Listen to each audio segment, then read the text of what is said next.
Did you know there is a command line tool that can enhance CPU performance and reduce latency? That tool is called BCDEdit. BCDEdit, or Boot Configuration Data Editor, is a command line utility used to view and modify the boot configuration data, BCD. During the initialization or boot process, BCDEdit plays a crucial role in determining how the PC starts. It's important to be careful when using this tool, as even a single incorrect character or value can prevent the system from booting properly. Therefore, it is essential to follow the steps carefully. To open BCDEdit, you first need to launch the command prompt. Press the Windows key +R to open the Run dialog. Type CMD, and then press Ctrl + Shift + Enter to run command prompt as an administrator. Once the command prompt is open, type BCDEdit/enum. This command will display your current BCDEdit settings. If you are dual booting operating systems, the current active operating system you are using will have an identifier value of current. It's also a good idea to take a picture of this information in case you need to revert any changes later. Before we begin modifying the variables in BCDEdit, it's important to understand what CPU timings are. CPU timing refers to the way the processor and operating system track time at the hardware level.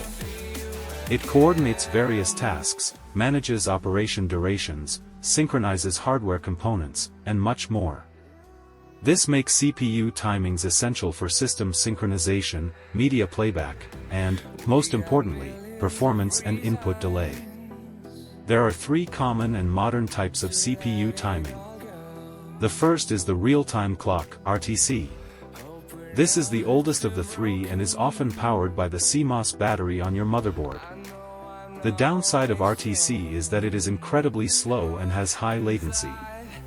The second type is the High Precision Event Timer, HPT.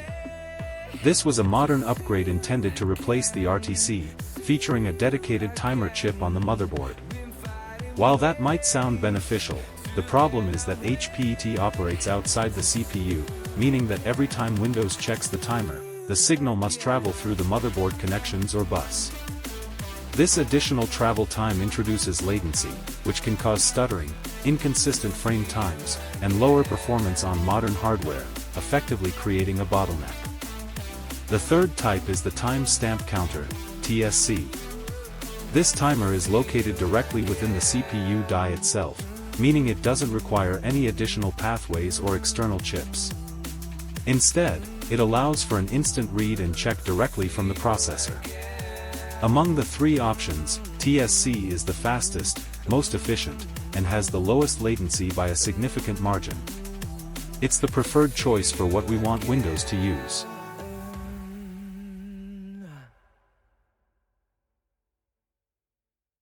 Now that you have an understanding of CPU timings, let's proceed with modifying the settings. First, open the command prompt and type the following command, BCDEdit/deletevalue useplatformclock. This command removes the instruction to use the High Precision Event Timer, HPT, effectively acting as a force disable switch. This will encourage Windows to rely on the Time Stamp Counter, TSC, instead. If it says element not found, you can skip this and it means that HPET is disabled, which is what we want. To ensure that HPET is completely disabled, open Device Manager. You can do this by pressing the Windows key +R, typing dev.msc, and then pressing Enter or clicking OK.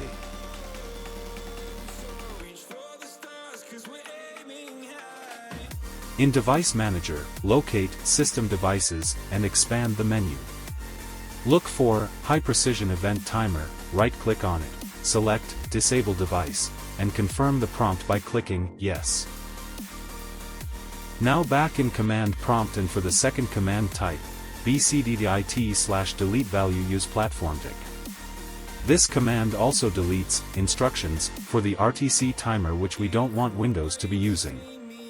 If it also returns a result of element not found, then it's also a good thing. It means RTC is not being used and won't override the TSC timer. For the third command, type BCDEdit/set disabledynamictick yes. This command disables dynamic ticking, a power-saving feature that pauses the timer when the CPU is idle. By entering this command, the timer will operate at a consistent fixed interval, which helps provide smoother performance and reduce latency. For the fourth and final command, the choice ultimately depends on your preferences, whether you prioritize better performance or lower latency. There are two commands you can use and choose from. The first command is BCDEdit/set tscsyncpolicy enhanced. This command forces synchronization across all CPU cores and continually resyncs them. As a result, it often leads to higher and more consistent FPS, frames per second, and overall performance. However, the downside is that the synchronization process can introduce some overhead, which may increase latency. The second command is BCDEdit/set tscsyncpolicy legacy. This command syncs the cores only once during the boot process and doesn't perform any background synchronization afterward. Because there is no overhead, it provides the absolute lowest latency possible. The trade-off is that the timing of the cores may drift slightly, which could lead to lower performance or FPS. However, with modern CPUs that utilize TSC, time stamp counter, this drift is usually minimal or even non-existent. In summary, Enhanced offers the highest performance and FPS, but it comes with a small increase in latency. On the other hand, Legacy delivers the lowest input delay, albeit with reduced performance and FPS.